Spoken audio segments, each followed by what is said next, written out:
네, 이번 시간엔 외상 매출금 매출 채권에 대해서 알아보도록 하겠습니다.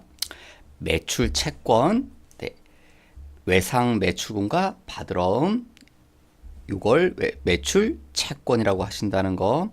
밑에 보시면 상거래에서 발생하는 거, 회사의 주된 거래에서 발생하는 영업거래, 상거래에서 발생하는 걸 매출 채권이라고 한다. 그런 게 아닌 걸 기타 채권이라고 하고, 그래서 외상 매출금과 받으러움이 매출 채권이고 미수금과 대여금은 기타 채권이시라는 거 꼭 구별하셔야 되죠. 그래서 여러분 시험 보실 때 중요한 건 요 미수금이라는 계정 과목하고 매출 채권 계정 과목을 꼭 구별해서 사용하셔야 됩니다. 똑같은 원리로 채무 쪽도 마찬가지입니다. 매입 채무, 외상 매입금과 지급어음이 있고 기타 채무에 미지급금과 차입금이 있는데 요 미지급금을 위에 있는 외상 매입금 지급어음과 꼭 구별해서 사용하셔야 되죠. 그 다음 아래쪽에 제가 T 계정을 그려놨는데요. 외상 매출금은 자산입니다. 네, 받을 돈이니까 내 거죠. 자산입니다. 그래서 자산이기 때문에 차변 쪽이 기초가 되죠. 그리고 증가 내용도 차변 쪽에 오고 항상 기초와 증가는 같은 쪽에 있습니다. 그럼 반대쪽에 뭐가 오냐? 감소 내용과 기말이 반대쪽에 써질 겁니다. 외상 매출금이 증가되는 사유는 먼저 물건을 내가 외상으로 자꾸 뭐 하면요? 팔면 증가되겠죠. 외상 매출금은. 그럼 외상 매출금이 감소되는 사유는요?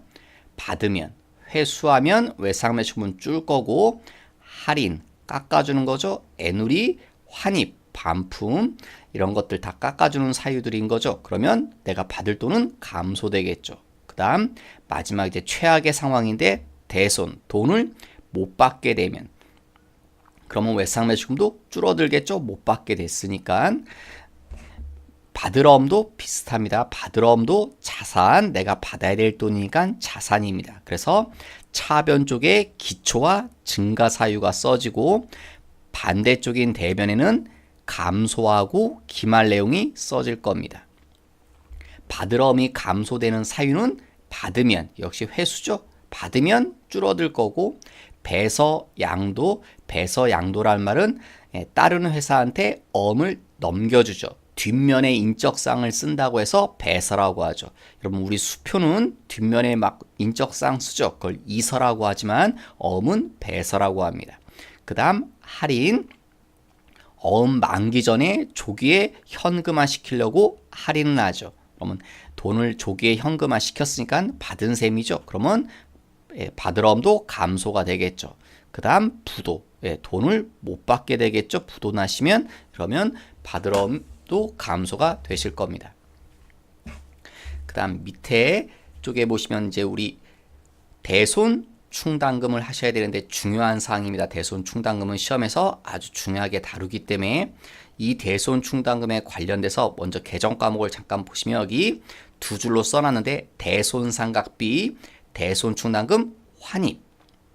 그 다음 아랫줄에는 기타의 대손상각비하고 대손상금 환입 두 개 계정 과목을 써놨는데 맞대응해서 위에 줄은요 매출 채권에 관련된 겁니다.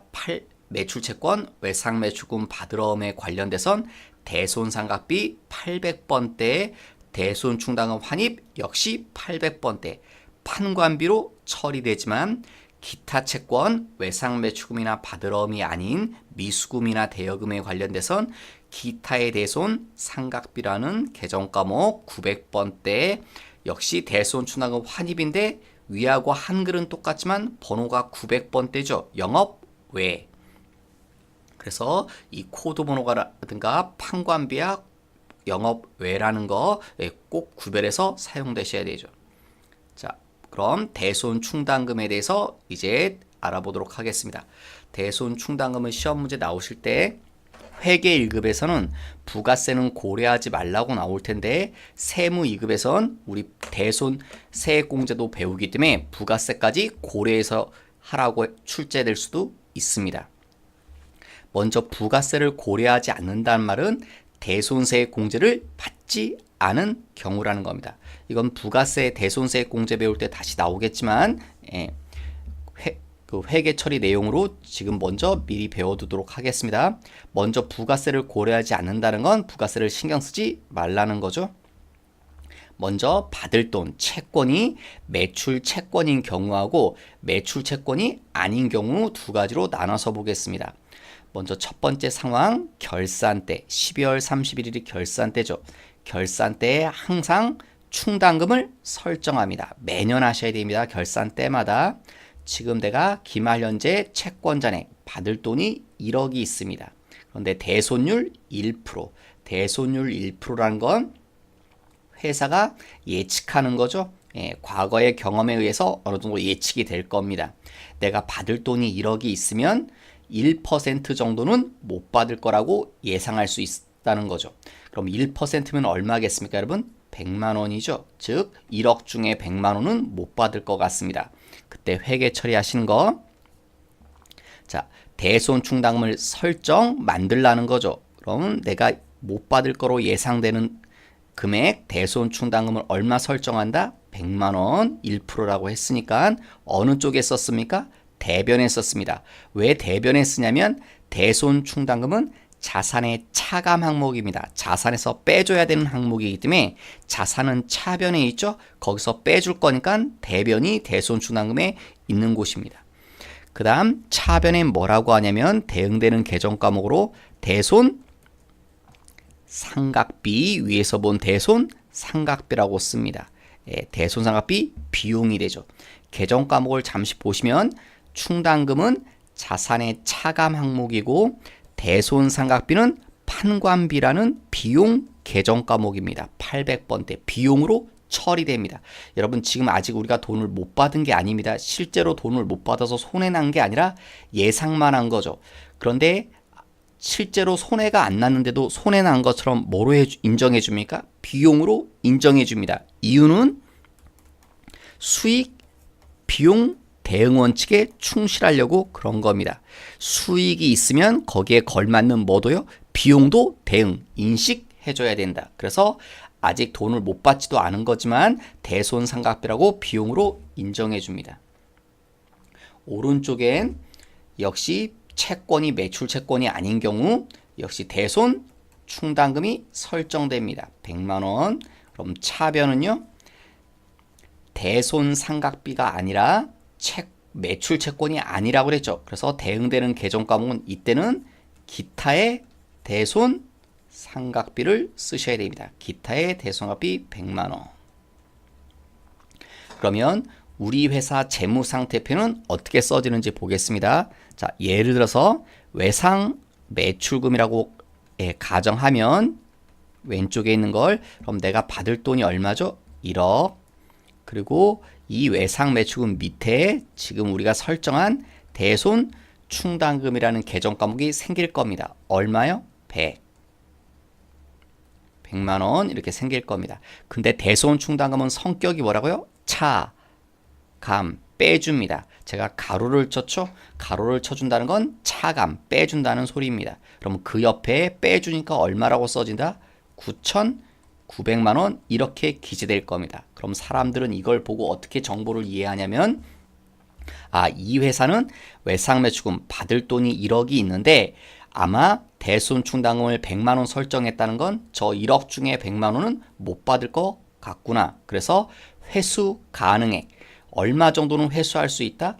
9,900만 원이 회수될 수 있는 금액으로 예상하고 있구나. 그래서 이 9,900만 원을 회수 가능액이라고 표현하고 또 다른 말로 순장부가액이라고도 말합니다. 또 오른쪽도 똑같은 형식으로 써질 겁니다. 매출 채권이 아닌 경우라고 그랬죠. 그러면 매출 채권이 아닌 경우 자 미수금이라고 가정할게요. 미수금이 매출 채권이 아닌 계정 과목 중에 대표적인 거니까 미수금 1억이 있습니다. 그럼 그 밑에 역시 대손 충당금이 써질 겁니다. 얼마가? 100만 원이. 그러면 대손 충당금은 뭐라고요? 차감 항목. 그럼 그 옆에 빼줘서 얼마 써질 거다? 9,900만 원이라고 이렇게 기재되실 겁니다.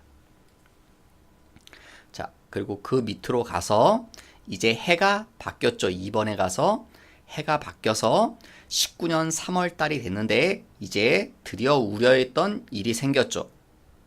채권 받을 돈 55만 원이 뭐다? 대손 발생. 대손 발생이란 말은 실제로 돈을 못 받게 됐습니다. 그러면 내가 받을 돈이 뭐였죠? 외상 매출금. 얘가 사라집니다. 55만 원이 어디 가서 사라집니까? 대변 가서 못 받게 돼서. 그러면 차변에 뭐라고 하냐면 나는 이럴 줄 알았죠. 이런 일은 일어나 겪기 싫었지만 예상은 했었죠. 예, 그 예상한 게 뭐였습니까? 대손 충당금. 그래서 대손 충당금을 사용합니다. 얼마? 55만 원을 사용할 겁니다. 마찬가지로 오른쪽도요. 자, 오른쪽은 받을 돈이 뭐라고 가정했습니까? 미수금. 그래서 미수금이 사라집니다. 못 받게 돼서 대변 가서 55만 원이 사라지고 나는 역시 예상했었죠. 그 예상한 걸 뭐였습니까? 대손 충당금 55만 원을 사용할 겁니다. 그러면 이제 우리 회사 장부에는 어떻게 표현될 거냐면 여기 외상 매출금 얼마요? 원래 외상 매출금이 1억이 있었죠, 작년에. 그런데 얼마가 사라집니까? 55만 원이 사라집니다. 그죠? 그럼 55만 원만큼은 없어지겠죠? 그러면 얼마?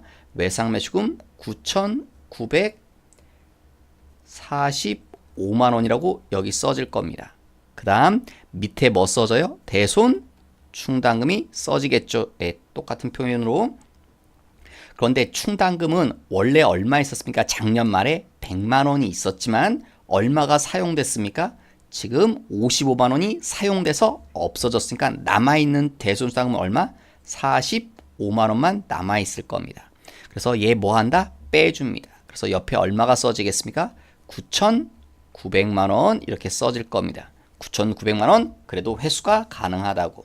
자, 오른쪽 편에는요. 이렇게 써지겠죠. 뭐요? 미수금 얼마? 9,945만 원. 그리고 그 밑에 뭐 써진다? 대손 충당금. 역시 얼마요? 45만 원만 남아 있겠죠. 똑같이. 그러면 빼줄 거고 얼마? 9,900이 회수 가능이 되실 겁니다. 그 다음 동그라미 3번에 가서 또 5월달이 됐더니 받을 돈 채권 77만 원이 대손 발생. 역시 돈을 못 받게 됐습니다. 그러면 뭐가요? 외상 매출금이 사라지겠죠. 대변 가서 얼마가 77만 원이 사라질 겁니다. 그럼 차변 쪽엔요. 나 예상했었죠. 그 예상한 게 누구였습니까? 대손 충당금. 그런데 문제는 77만 원이 쓸 수 없습니다. 왜? 충당금은 지금 얼마밖에 안 남아 있습니까? 100만 원에서 55만 원을 사용해서 45만 원밖에 없기 때문에 내가 사용될 수 있는 대손 충당금은 45만 원밖에 안 남아 있는 거죠. 그러면 대차가 안 맞죠? 이 상태에서 얼마가 모자랍니까? 여기 32만 원이 모자랍니다. 차변 쪽에 얘가 뭐냐? 대손 상각비라고 사용됩니다. 충당금이 다 쓰면 비용 계정 과목인 대손 상각비를 사용합니다. 그럼 오른쪽 편은 어떻게 쓰면 되겠습니까?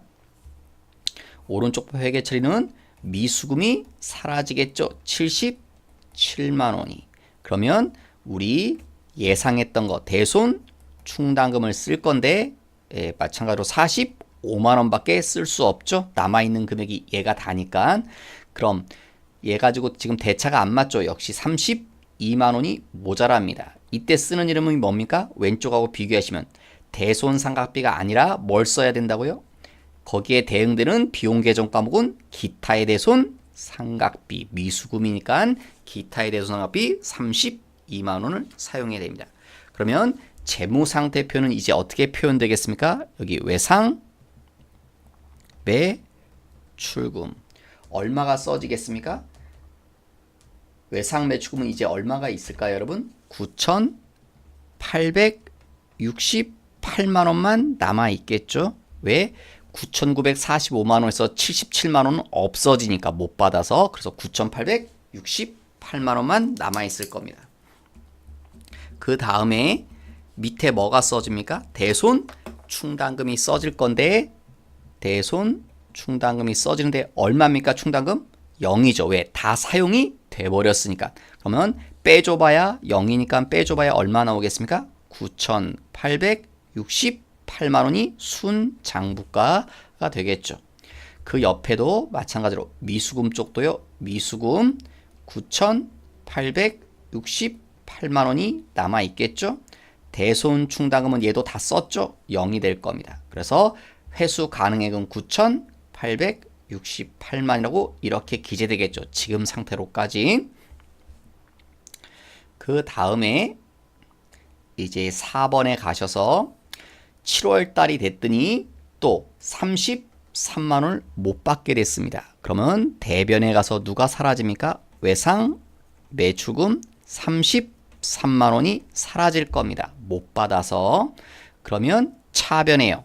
자, 우리 이럴 때를 대비해서 대손 충당금을 써야 되는데 충당금은 쓸 수가 없죠. 왜? 위에서 다 써버렸으니까 차변에 대수상금이 올 수 있는 금액이 없습니다. 그러면 대차가 안 맞죠? 33만 원이 있어야 되는데 이 33만 원이 뭐가 되는다고요? 대손 상각비가 됩니다. 마찬가지로 오른쪽도 계정 과목만 좀 달라지는 거죠. 미수금 차변 쪽은요. 대손 충당금 제로죠. 쓸 수 없다. 0은 쓰나 마나인데 제가 같은 원리로 설명드리고 그냥 0이라고 쓴 겁니다. 자, 뭐라고 써야 됩니까? 대손 상각비가 아니라 기타의 대손 상각비 33만 원 이렇게 되겠죠. 그러면 재무상태의 표현은 이제 어떻게 표현되겠습니까? 외상 매출금 얼마요? 9,868만 원이었죠. 위에서 거기서 얼마가 없어집니까? 33만 원이 없어지니까 9,835만 원 요것만 남아 있겠죠. 대손 충당금은요. 제로 다 써버렸잖아요. 그러면 빼주면 역시 얼마? 9,835만 원이 회수 가능액이죠. 오른쪽 편도요. 오른쪽 편도 뭐 똑같죠. 계정 과목만 미수금으로 달라지겠죠. 9,835만 원. 대손 충당금은 제로 다 썼으니까 그럼 빼줘봐야 역시 9,835만 원이 회수 가능액이고. 그 다음 5번에 가셔서 19년 10월 10일 날 10월 달이 됐더니 이런 일은 현실에서 거의 일어나지 않지만 전기가 뭡니까? 작년에 대손이란 말은 돈을 못 받은 거죠. 작년에 돈을 못 받았었어요. 작년에 돈을 뜯겼는데 회수 운이 좋아서 올해 들어서 돈을 받았다고요. 그러면 차변에 뭡니까? 현금 예를 들어서 뭐 이게 현금이라고 쓸게요. 22만 원 돈이 들어올 겁니다. 받았으니까. 그 다음 대변에 뭐냐? 여러분 우리가 돈을 못 받게 되면 뭐를 사용해서 없애버리나요? 대손 충당금을 사용해서 없애버렸죠. 그러면 그 돈을 다시 받았으니까 다시 대손 충당금을 되살립니다. 그래서 대변의 대손 충당금 22만 원이 될 겁니다. 대손 못 받은 돈을 다시 받으면 충당금을 다시 되살립니다. 오른쪽 편도 똑같이 돈을 받았다. 현금 22만 원. 대손 충당금 22만 원 이렇게 될 겁니다. 그러면 재무상태 표현은 어떻게 표현되겠습니까? 외상 매출금 아무 변화가 없다면 9,835만 원이겠죠. 그대로. 그 다음 대손 충당금이 있습니까? 없습니까? 있죠. 위에서 제로였지만 다시 되살아났잖아요. 얼마가? 22만 원이 되살아났으니까 충당금이 22만 원이 있을 겁니다. 그러면 빼주면 얼마 나옵니까? 9,813만 원. 이게 순장부가액 회수 가능이 될 겁니다. 오른쪽 편도요. 미수금 9,835만 원. 밑에 대손 충당금 22만 원 살아났으니까 그럼 빼주면 역시 9,813만 원이라고 회수 가능액이 이렇게 표현되겠죠.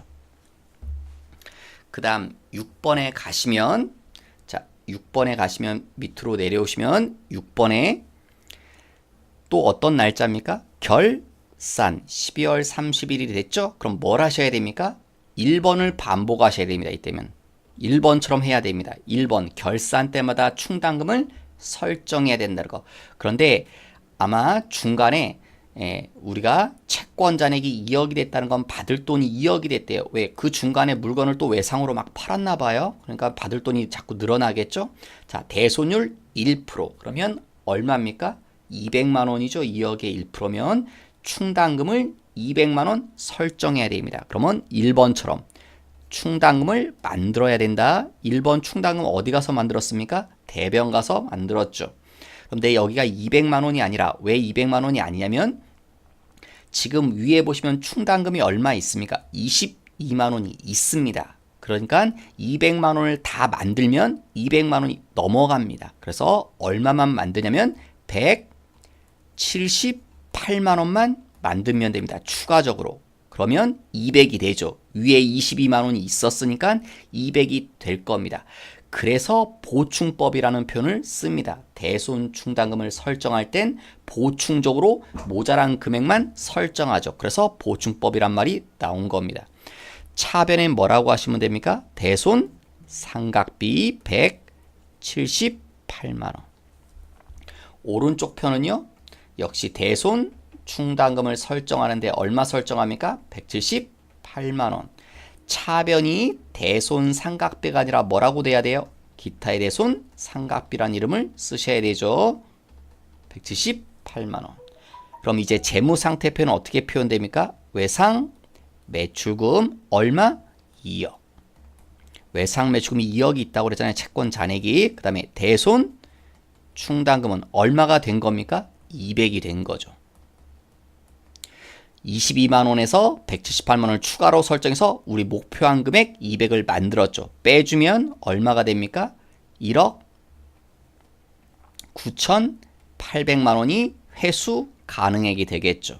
오른쪽 편은요. 똑같겠죠. 미, 수금 2억 그 다음 밑에 대손 충당금 200 역시 충당금 빼주면 얼마요? 1억 9,800만 원이 되겠죠. 1억 9,800 그게 회수 가능액이다. 그 다음에 그런데 여기 if라고 되어 있죠. 만약에 이 6번 대신에 날짜 보세요. 똑같죠? 6번이 아니라 채권 잔액이 2억이 아니라 만약에 얼마가 됐다면 1,000만 원이 됐다면 그거의 1% 1,000만 원의 1%면 얼마입니까?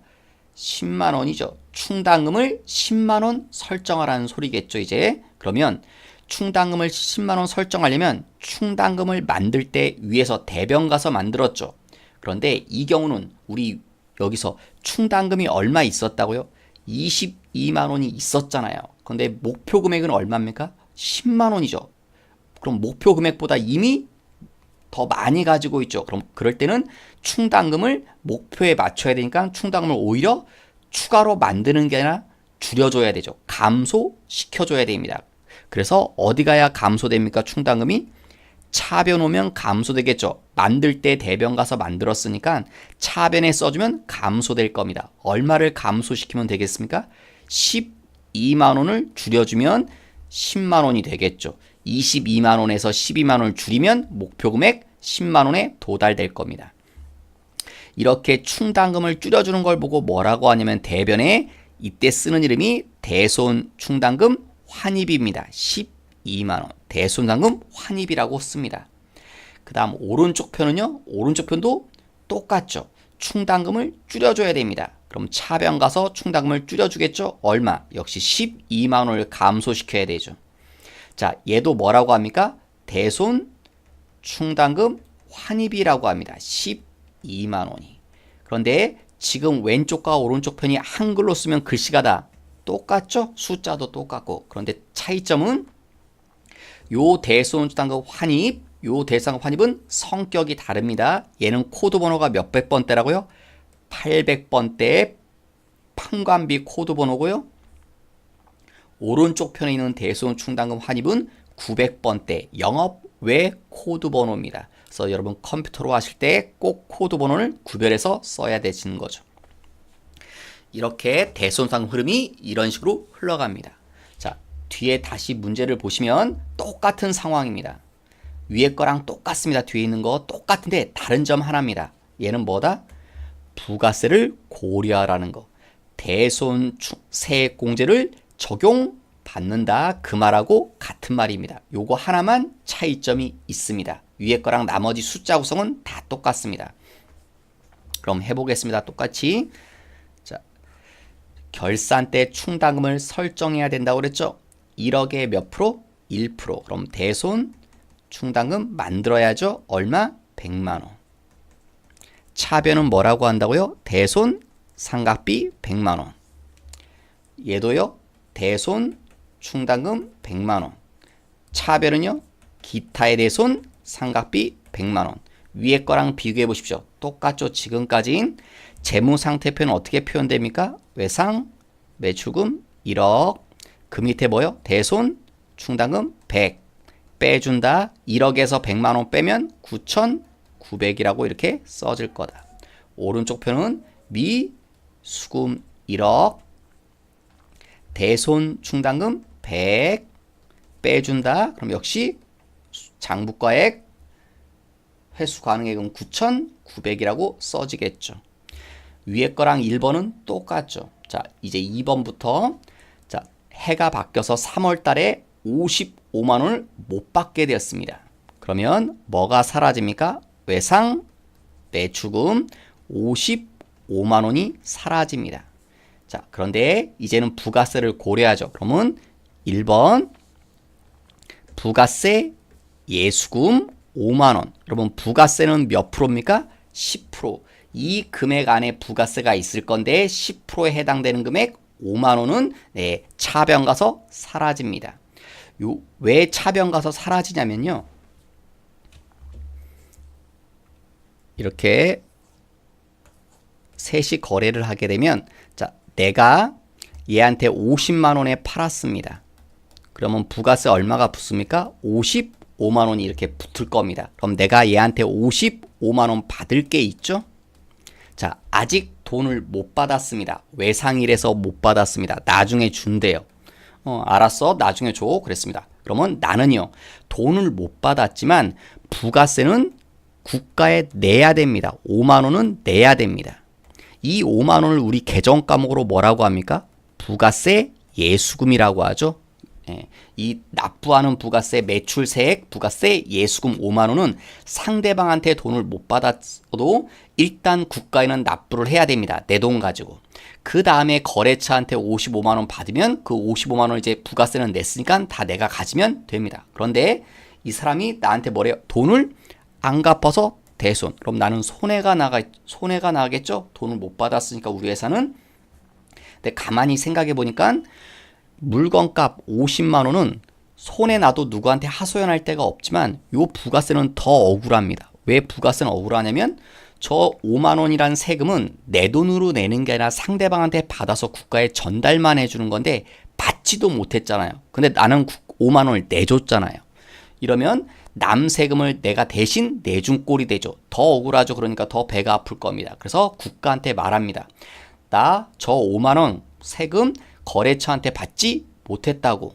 예, 그러니까 우리가 냈던 요 세금 도로 돌려달라고. 원래 우리가 내는 세금이 아니잖아요. 그래서 도로 돌려달라고 합니다. 그래서 이 부가세 예수금이 지금처럼 사라지는 겁니다. 왜? 도로 돌려받기 때문에.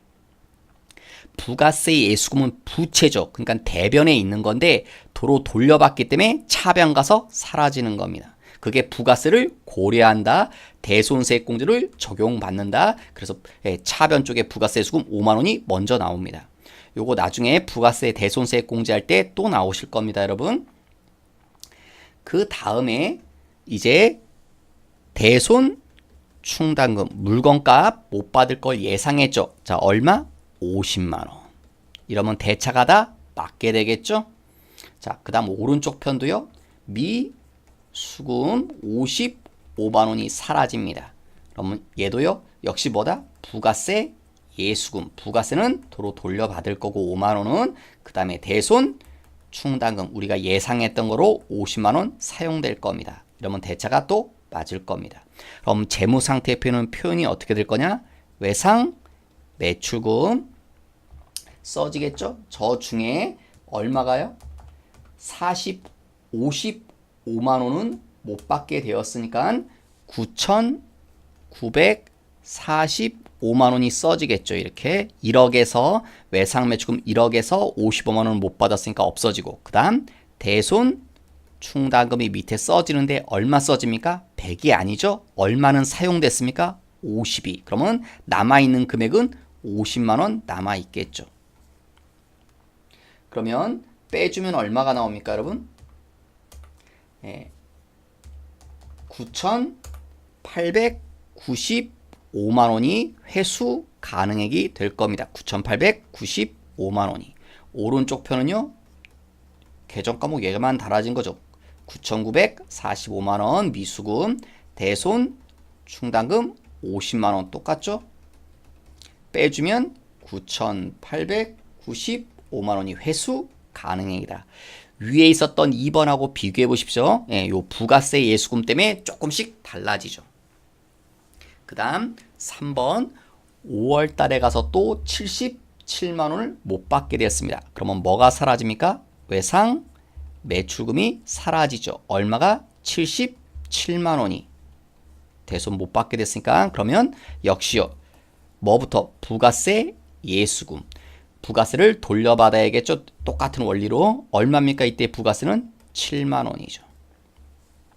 그러면 그 다음엔요. 대손 충당금.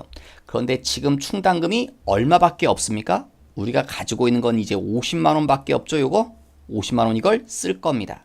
그럼 대차가 안 맞죠. 자, 그러면 뭡니까? 나머지 대손 상각비 20만 원. 이래야 대차가 서로 77만 원, 77만 원 똑같아겠죠. 그래서 차변 쪽에 계정 과목이 3개가 될 겁니다. 오른쪽 편도 마찬가지고요. 미 수금일 뿐이죠. 77만 원. 그 다음 여기요. 부가세 예수금 7만 원. 대손 충당금 50. 대손 상각비가 얘가 달라지는 거죠. 기타의 대손 상각비 20. 계정 과목이 요게 달라지죠. 기타의 대손 상각비라고 쓰셔야겠죠. 자, 재무상태표는 어떻게 표현됩니까? 외상 매출금.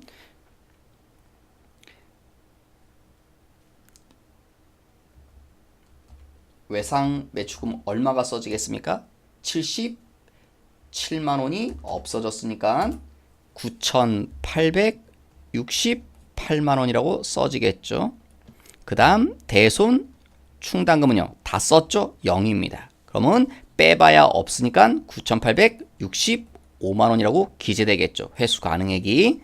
오른쪽 편도 똑같죠? 미 수금 9,865만 원. 우리가 받을 돈은 9,865만 원 남아있다. 대손 충당금 제로다 다 썼으니까 그럼 회수 가능액 역시 9,865만 원 이렇게 되겠죠.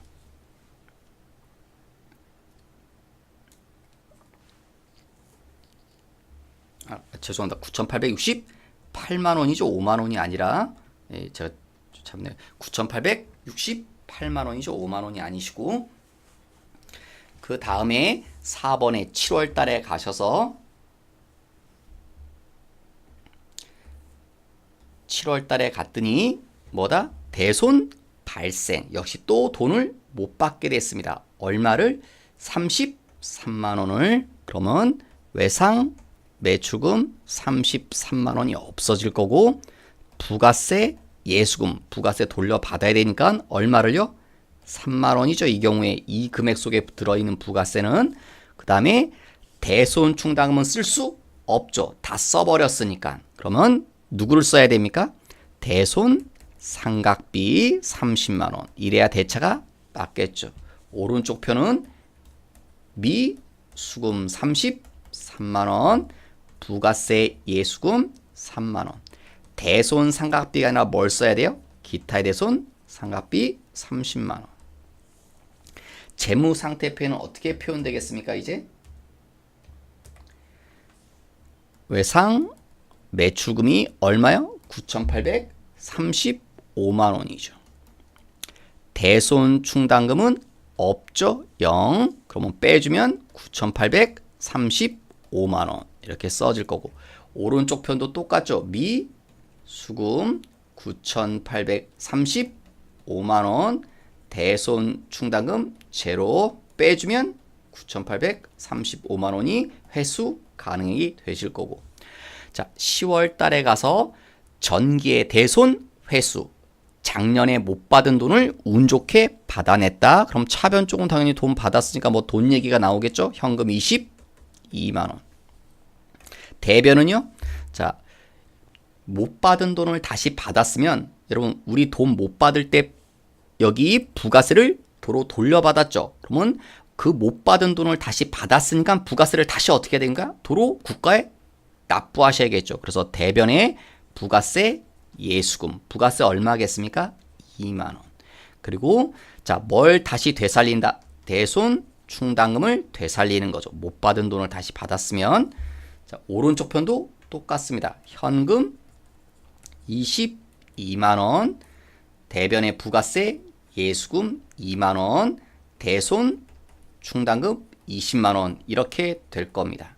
그러면 자, 재무상태표에 어떻게 표현됩니까? 외상 매출금 변화가 없죠. 그러니까 9,835만 원 이거 그대로 나오겠죠. 그 다음에 대손 충당금은요. 0이 아니라 얼마가 새로 증가됐습니까? 20만 원이 생겼습니다. 그럼 빼주면 얼마 됩니까? 9,815만 원이 되겠네요. 오른쪽 편도 같죠? 계정 과목만 여기 미수금이겠죠. 9,835만 원. 대손 충당금 2만 원. 2만 원이죠. 20만 원. 제가 잘못 20만 원이죠. 대손 상금 20만 원 빼면 9,815만 원. 써지겠죠. 자, 그러면 충당금 얼마 있는 겁니까? 20만 원 있는 겁니다, 여러분. 충당금 20만 원 다시 되살아났으니까. 자, 이제 6번에 가서 6번 언제입니까? 결산 때 1번을 되풀이하는 거라고 그랬죠. 충당금을 또 설정한다. 자, 이제 내가 받을 돈이 또 중간에 물건을 자꾸 외상으로 팔았나 봐요. 2억이 됐대요. 대손율 몇 프로? 1%. 그럼 충당금 얼마가 목표입니까?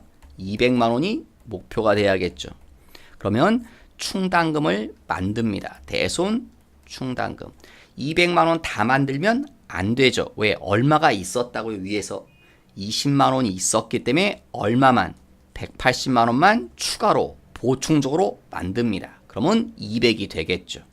여기 차별은 뭐가 된다? 대손 상각비 180. 오른쪽은요.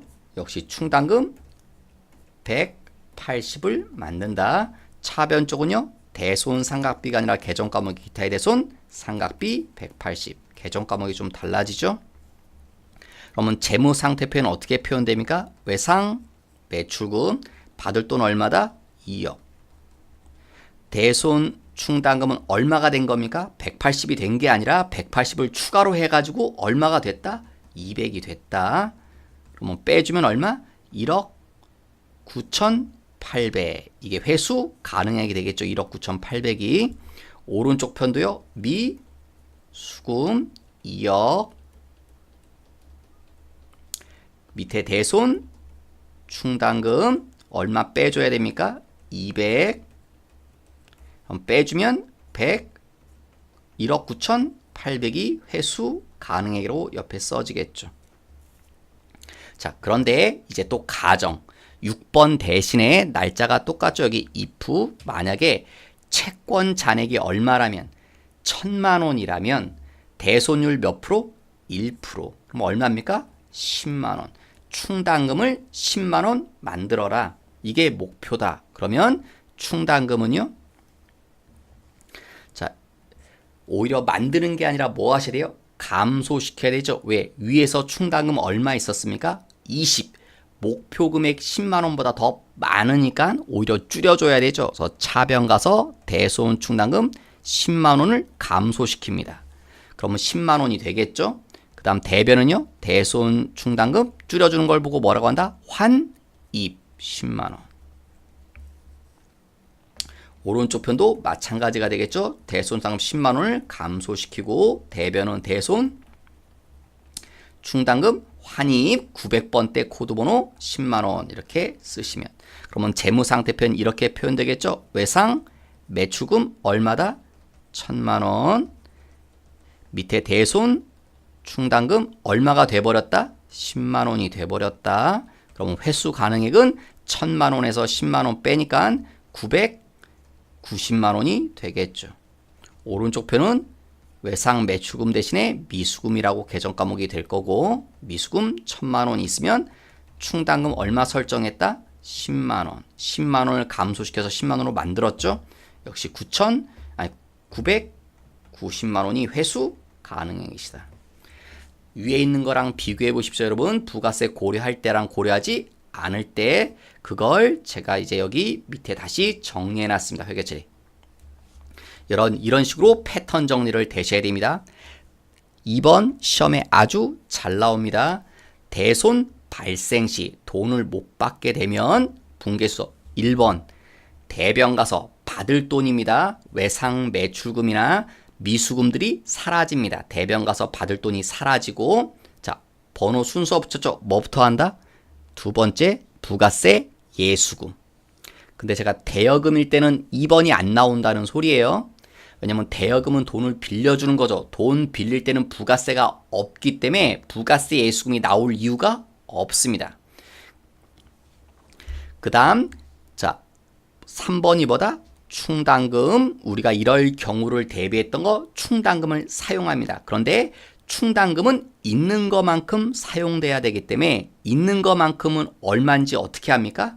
여기 가서 확인하셔야 됩니다. 계정별 원장 가서 얼마가 남아있는지 확인하시고 그거로 모자르면 그 다음 계정 과목이 뭐다? 대손상각비거나 꼭 대손상각비가 아니라 뭐도 떠올리셔야 돼요? 기타의 대손 상각비도 될 수 있다는 거. 그래서 번호 순서대로 분계 처리를 떠올리시면서 하십시오. 부가세 예수금이 먼저 그 다음 대손 충당금 있는 것만큼 그거로도 모자르면 대손상각비 또는 기타의 대손상각비를 쓴다는 거. 그 다음 3번에 대손 회수 시 운 좋게 돈을 받았다면 못 받은 돈을 거의 현실에서는 아니라지만 운 좋게 돈을 받으면 1번 돈 받았다며요. 그러니까 1번은 차변에 돈 얘기가 나오겠죠. 이건 어려운 얘기 아닐 거고 그 다음 다시 복구시킨다. 뭘요? 이걸 그대로 복구시키는 겁니다. 반대쪽 가서. 그래서 누구부터 씁니까? 역시 부가세 예수금부터. 그 다음은요. 대손 충당금. 부가세 예수금을 먼저 되살리고 그 다음 대손 충당금을 그 다음에 되살리고 분계 순서를 자꾸 떠올리십시오. 여러분 저 순서대로 하신다는 거. 그 다음 4번은 언제 하는 겁니까? 결산 때 충당금을 설정하는 분계. 충당금을 만들어야 된다. 대변 가서 만든다. 그럼 차변 이름은 뭐다? 대손 상각비 또는 기타의 대손 상각비도 될 수 있죠. 미수금 같은 경우는. 근데 이건 제가 옆에 이런 표현 썼죠. 자동. 여러분 회계 1급 과정을 거쳤으면 결산 때 자동사항이 있고 수동사항이 있는데 4번은 자동사항으로 된다는 거예요. 그런데 5번 충당금을 뭐 할 때요? 환입시킬 때 결산 때 충당금은 환입. 뭐라고요? 충당금이 너무 많아서 줄여주는 걸 환입이라고 한다. 근데 이건 자동으로 안 됩니다. 수동으로 하셔야 됩니다. 자, 환입 분계는 어떻게 된다? 충당금을 오히려 감소시켜줘야 되니까 차변 가서 충당금을 없애버리고 대변에 오는 이름이 뭐다? 대손당금 환입. 그런데 옆에 써놓은 말은요. 이때 이 대손당금 환입이 800번 코드 번호도 있고 900번 코드 번호도 있다. 만약에 매출채권, 외상 매출금이나 받으러밀 땐 800번대 코드 번호를 써야 되고 판관비 코드 번호를 그게 아니라 미수금이나 대여금일 때는 기타 채권이니까 영업의 비용인 900번대 코드 번호를 써야 된다는 거. 대상 환입 코드 번호가 2개가 있을 겁니다. 컴퓨터 프로그램에. 그래서 꼭 컴퓨터 프로그램 이 코드 번호도 구별해서 쓰셔야 된다는 거. 제일 중요한 건 역시 2번입니다, 여러분. 요 분계 순서 꼭 머릿속에 이렇게 되뇌이십시오, 여러분. 그 다음 받을 어음에 대해서 알아보도록 하겠습니다. 받을 어음은 크게 어려운 말 없고요. 받을 어음에서 중요한 건 이 뒤쪽 다음 페이지 가서 여기 지금 다음 페이지 보시면 매각거래, 차익거래가 있는데 이 매각거래가 중요합니다. 자, 6번 받을 어음 회계처를 보시면 1월 10일 날 우리가 외상으로 물건을 팔았어요. 근데 그 밑에 제가 분계를 썼습니다. 자, 물건을 팔았으니까 대변 가서 뭐라는 계정 과목을 썼습니까? 매출.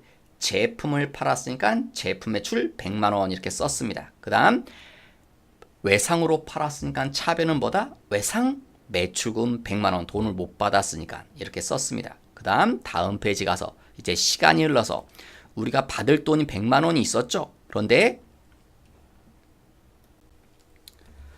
자, 1월 15일 날 외상 매출금을 돈을 받았는데 현찰로 받은 게 아니라 뭐로 받았다? 어음으로 받았대요. 만기 날짜는 19년 5월 달이고 그럼 이때 회계 처리는 어떻게 되겠습니까? 외상 매출금을 회수했으니까 외상 매출금이 감소돼야겠죠. 어디 가서? 대변 가서 외상 매출금 100만 원은 감소되실 겁니다. 대신 우리가 받은 건 뭡니까? 받을 어음. 그래서 차변에 받을 어음 100만 원이 생길 겁니다. 그 다음 근데 우린 그럼 돈을 받은 겁니까? 못 받은 건가? 역시 돈은 못 받습니다. 여러분 어음이란 건 그냥 여러분 이게 어음은 일종의 차용증과 같은 겁니다. 종이 하나 써준 겁니다. 내가 돈 줄게. 언제? 5월달 되면 진짜 돈 줄게. 예, 그걸 또 하나 종이로 받은 것 뿐이죠. 그래서 근데 우린 돈을 못 받았잖아요. 우리도 줄 돈이 있는데 그래서 우리가 뭡니까? 외상 매입금. 우리가 갚아줄 돈이죠. 우리도 누군가한테 돈을 줘야 되는데 돈을 못 받았으니까 돈이 없잖아요. 그래서 이 사람한테 대신 돈 받으라고 그 어음을 뭐라고요? 배서 양도 넘겨주는 거죠. 이게 우리 회사가 있으면 A라는 회사한테 돈을 못 받았죠. 어음만 받았죠. 그러면 B라는 회사한테 이 어음을 줍니다. 그리고 그렇게 얘기하는 거죠. B야 A한테 돈 직접 받아라. 이렇게 되는 거죠. 우리한테 100만 원 받아서 이렇게 갈 걸 그냥 한 번에 이렇게 거래시키는 거죠. 그래서 이 과정을 배서 양도라고 하는 거죠. 그러면 자, 우리는 어음을 양도 줬죠. 그러니까 뭐가 사라집니까? 받을 어음이 대변 가서 사라집니다. 여기 가서 사라질 거고 차변에 어음을 왜 줬습니까? 외상 매입금을 갚으려고. 그래서 차변에 외상 매입금 100만 원이 사라질 겁니다. 그 다음 밑으로 가시면 이제 더 중요한 거. 자, 만약에요. 배서 양도 안 했다고 하면 우리가 어음을 뭐 한다고 치면요. 어음을 뭐 할 거다? 할인한다고 치면 어음을 할인하는 건 조기에 현금화 시키는 겁니다. 어음을 조기에 현금화 시키려고 한다. 어디 가서 주로 하겠습니까? 주로 은행 가서 합니다. 이때 은행은 공짜로 해주는 게 없거든요. 그래서 이걸 받습니다. 할인료라는 걸 받습니다. 이자 계산하는 방법이랑 똑같습니다. 자, 어음의 액면가에다 뭘 곱합니까? 이자율을 곱합니다. 이 이자율은 은행에서 정해줍니다. 너희 회사가 어떻고 그 어음 발행하는 회사가 어떠니까 이자율은 몇 프로다 이렇게 정해줍니다. 시험 문제는 이자율은 다 알려줄 수밖에 없습니다. 그 다음 이 이자율은요. 연 이자율이기 때문에 1년 동안의 이자율이기 때문에 1년의 날수로 나눕니다. 그래서 1년이 보통 365일이죠. 그래서 366은 6년일 때 1년이 366일이 되는 경우들이 있죠. 그래서 보통 365로 나누고 그 위 분자는 신용일수입니다. 신용일수는 어음 할인하는 날부터 만기 날까지 일수입니다. 요 신용 제공일수는 계산은 어떻게 하냐면 할인하는 날에서요. 할인하는 일자에서 어음 만기 날짜까지 그때까지 일수를 그러면 그 기간 동안의 이자가 계산되겠죠. 그런데 이렇게 계산하면요. 숫자가 조금 지저분하게 나옵니다. 왜냐면 나누기 365를 해야 되니까 딱 이쁘게 숫자들이 좀 안 떨어지거든요. 그래서 요 밑에 시험은 보통 이렇게 계산하고 나옵니다. 어떻게 해요? 월 단위로 계산하라고. 하루 단위로 계산하지 말고 월 단위로. 그래서 1년은 몇 개월입니까? 12개월. 그래서 365 대신에 12개월. 그럼 분자는요. 일수가 아니라 월수. 그래서 월할 계산이 될 겁니다. 요 어음 할인료 계산하는 거 또 알고 있어야 됩니다. 이자 계산하는 방법이랑 똑같은데 이거 시험이 쉬우면 할인료는 얼마다라고 그냥 직접 금액을 알려주기도 하지만 이자율 몇 프로만 알려주고 할인료는 여러분이 직접 계산해서 구할 수도 있기 때문에 안 알려줄 수도 있습니다. 그러니까 할인료 계산하는 방법도 알고 있어야 됩니다. 자, 그럴 때 여기 매각거래, 차익거래 두 가지 표현이 나오죠. 시험은 거의 매각거래로 나옵니다. 차익거래가 시험에 한번 나온 적이 있는데 되게 좀 이상하게 좀 문제 자체는 이상하지 않았는데 해답 발표를 이상하게 해서 모든 사람을 다 정답 처리해 줬습니다. 매각거래, 차익거래가 있는데 중요한 건 매각거래입니다. 그래서 시험 지문에 매각거래라는 표현이 나올 겁니다. 그 다음 밑에 당구장 표시는요. 그렇게 시험에 중요하진 않은데 한 번인가 두 번인가 출제됐습니다. 뭐? 이게 요건입니다. 1, 2, 3번 요건을 충족하면 뭐라고요? 매각거래고 그렇지 않으면 차익거래라고. 그러니까 1, 2, 3번의 그 요건이 만족하면 매각, 만족 못하면 차익거래입니다. 그런데 시험은요. 이거를 달달달 보시기보단 차라리 요 문구를 좀 보시는 게 더 나을 것 같습니다. 뭐? 상환 청구권 유무는 매각거래, 차익거래 구분하는 요건이 아니라는 거. 그러니까 상환 청구권이 있으면 차익거래다. 상환 청구권이 없으면 매각거래다. 그럼 그거 다 오답이라고요. 상환 청구권은 매각거래, 차익거래하고 아무 관련이 없다는 겁니다. 상환 청구권이 뭐냐면 요게 상환 청구권입니다. 여러분 A, B, C가 있으면 A가요. C한테 돈 받을 권리가 있습니다. 돈 받을 권리를 뭐라고 합니까? 채권이라고 하죠. 그 채권을 B한테 뭐한다? 양도합니다. 넘깁니다. 그러니까 B한테 이렇게 얘기하는 거죠. B야, 나한테서 돈 받지 말고 네가 C한테 직접 돈 받으라고. 이걸 양도라고 하는 겁니다. 돈 받을 권리를 양도했습니다. 그럼 C는 우리한테 돈 갚는 게 아니라 B한테 돈을 갚아주면 됩니다. 근데 만약에 C가 B한테 돈을 못 갚게 되면 그때 문제가 발생하겠죠. 그러면 B가 뭐라고 얘기할 수 있다면, B가 A한테 이렇게 얘기할 수 있다면, 네가 예전에 C한테 돈 받으라고 했잖아. 근데 C가 나한테 돈을 안 줬어. 그러니까 네가 돈을 내놔.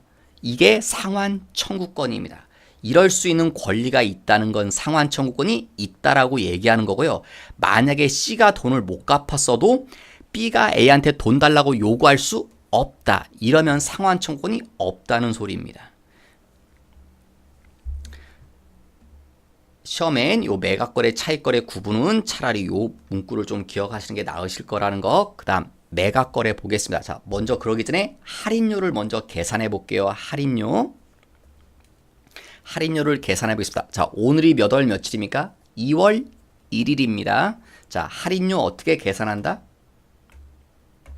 할인료 계산하는 방식, 어음의 액면가 얼마였습니까? 100만원 곱하기 이자율 몇 프로라고요? 12%, 이자율 12% 곱하기 월할 계산할 겁니다. 1년은 몇 개월?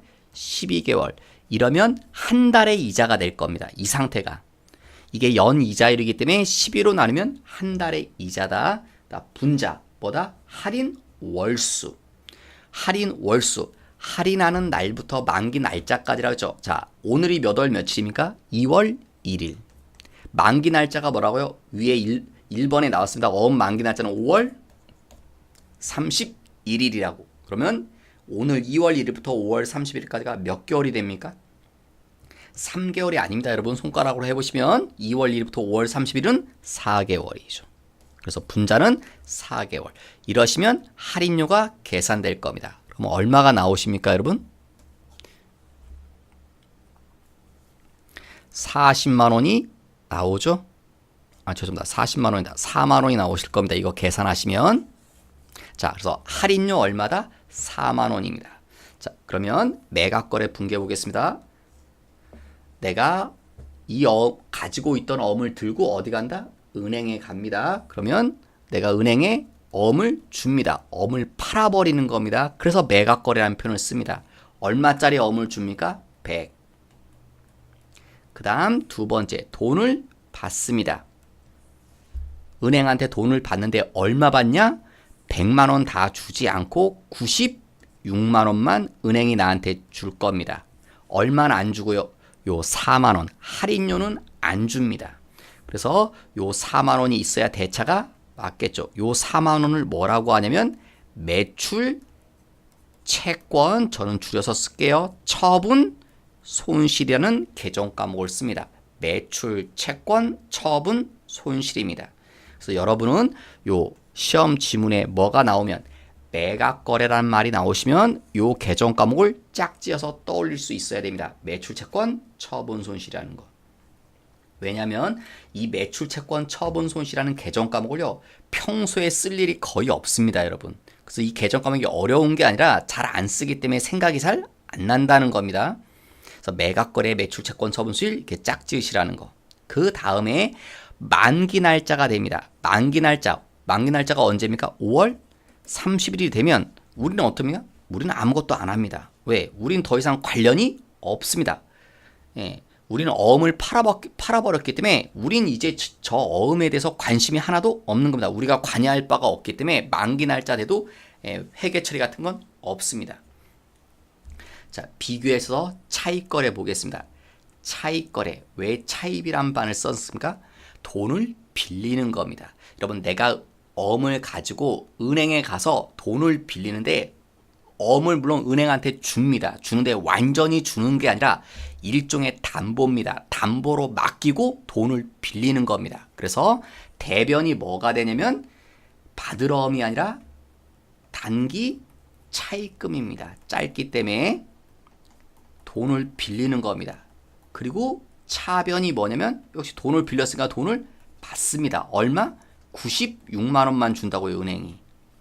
그럼 4만 원은 안 준다며요? 예, 4만 원 안 줍니다. 이 4만 원은 뭘까요? 예, 매출 채권 처분 손실이 아닙니다.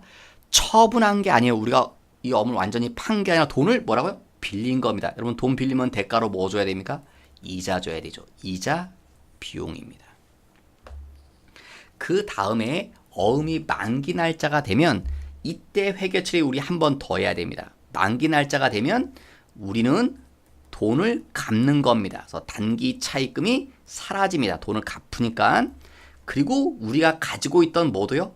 받을 어음도 사라집니다. 이게 차익거래 회계 처리 형태입니다. 말씀드렸듯이 시험은 다 뭐로만 나온다? 매각 거래로만 나옵니다. 차익거래로 시험에 예전에 한번 나온 적이 있는데 그냥 참고로 얘기드리면 그때 문제는 자체는 이상하지 않은데 시험 정답 발표를 어떻게 했냐면 문제는 내놓고 차입 거래로 회계 처리하시오 이렇게 해놨습니다. 차익 거래로 회계 처리하라고 내놓고 회계 처리 정답은 이렇게 발표했습니다. 받을 어음 예를 들어서 100만 원, 현금 96만 원, 밑에 이자 비용 4만 원 이게 정답이라고 발표했습니다. 예, 여러분 이게 차익 거래 형태가 아니죠. 왜? 여기 계정 과목이 단기 차입금을 써야 되는데 받을 어음을 썼잖아요. 그러니까 왜냐면 제 생각에 짐작은 이렇습니다. 이런 회계 처리가 왜 나왔냐? 이게 차익 거래하고 매각 거래 형태가 짬뽕된 거죠. 왜냐면 매각 거래가 여기가 받을 어음이잖아요. 그러니까 매각 거래 또 차익 거래는 여기가 이자 비용이죠. 그러니까 매각 거래하고 차익 거래가 짬뽕된 형태 회계 처리인데 이게 왜 정답으로 발표했냐? 실무적으로 회사들이 이렇게 많이 붕괴합니다, 여러분. 근데 정상적인 방법은 아니라는 거죠. 왜냐면 이건 속된 말로 죽도 밥도 아닙니다. 매각 거래도 아니고 차익 거래 회계 처리도 아니고 그러니까 약간 이상하게 섞인 거래 형태인데 이렇게 실무적으로 많이 씁니다. 이렇게 편해가지고. 그래서 정답을 이렇게 발표하는 바람에 이제 이의 제기가 들어왔겠죠. 이게 차익 거래 정답이 아니라고 그랬고 그냥 모든 사람을 다 정답 처리해 줬습니다. 약간 문제 자체는 이상했던 건 아닌데 그래서 차익 거래가 시험에는 딱 한 번 출제되는데 약간 이상하게 출제됐다는 소리고요. 그러니까 여러분 시험은 거의 이렇게 나옵니다. 매각 거래라고. 그러니까 요 매각 거래 회계 처리 형태를 좀 잘 봐두십시오. 자, 마지막으로 이 받을 어음에 이제 어음에 대해서 부도나는 거. 부도나는 얘기를 보겠습니다. 어음이 뭐가 됐다? 재수없게 부도가 났다. 그러면 내가 가지고 있던 어음 뭐가요? 받을 어음 100만 원 부도가 났다고 치면 이 어음이 거의 휴지 조각처럼 되니까 사라지고 차변을 뭐라고 하냐면 이런 개정 과목 씁니다. 뭐라고? 말 그대로 부도어음이다. 이름을 바꿔주는 겁니다. 어음이 부도났다고 해서 이렇게. 그럼 어음이 부도났다는 소리는요. 내가 거의 돈을 못 받는다는 소리죠. 그럼 우리 뭐 돈 못 받게 되면 가만히 있는 게 아니죠. 그럼 나는 돈을 받기 위해서 뭐 할 겁니까? 이렇게 6월 달에 가서 이 돈을 못 받았으니까 이 돈을 받기 위해서 노력을 할 겁니다. 법적인 노력을 진행하겠죠. 근데 이 법적인 절차를 밟으려면 약간 수수료 같은 이런 돈들이 듭니다. 그래서 법무사를 찾아가서 뭐 이렇게 하고 서류 같은 것 때문에 2만 원을 돈 줬다. 그러면 회계 처리. 대변은 어렵지 않죠, 여러분? 돈 줬으니까 대변은 현금 2만 원 이렇게 될 겁니다. 차변이 뭐 나는 거예요? 법무사 수수료라고 그랬죠? 그래서 수수료 비용 이렇게 쓰시면 틀립니다, 여러분. 2만 원 이게 아니라 뭐라고 한다? 부도어음이라고 쓰는 겁니다. 얼마? 2만 원. 왜 부도어음이라고 쓰냐면요. 여러분 지금 내가 이런 법적인 절차를 다 받고 그러면 내가 이 2만 원이라는 돈은 왜 쓴 겁니까? 어음이 부도가 났기 때문에 그렇죠. 그 상대방 때문에. 만약에 어음이 부도가 안 났으면 내가 이 2만 원이라는 돈을 쓸 이유가 전혀 없죠. 그래서 나는 너 때문에 이 2만 원 쓰게 된 거예요. 그래서 너한테 돈 받을 권리가 있는 겁니다. 그래서 상대방한테 내가 돈 받을 권리는 얼마 생기는 겁니까?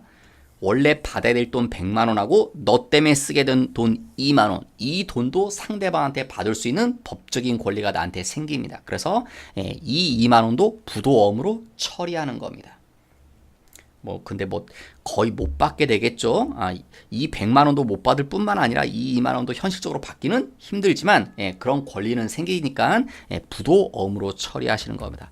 요 6월 5일자 분계는요, 시험에 제 기억에 아주 오래전에 한 번인가 본 적이 있는 것 같습니다. 최근 뭐 한 10년 이내는 본 적이 없는 것 같고요. 그 전에 있었던 것 같습니다, 여러분. 그러니까 시험에 잘 나오진 않는다는 소리고요. 제일 중요한 거 이 어음에서 다시 당부드리지만 얘라는 거 매각거래 회계 처리 형태는 꼭 알고 계셔야 됩니다. 얘가 제일 중요하다. 매출채권 처분 손실한 이름이 떠오르셔야 된다는 거. 자, 여기까지 해서 오늘 내용 마치고요. 다음 시간에 오늘 배웠던 내용 가지고 문제 풀고 회계 처리 연습도 해보도록 하겠습니다. 수고 많으셨습니다.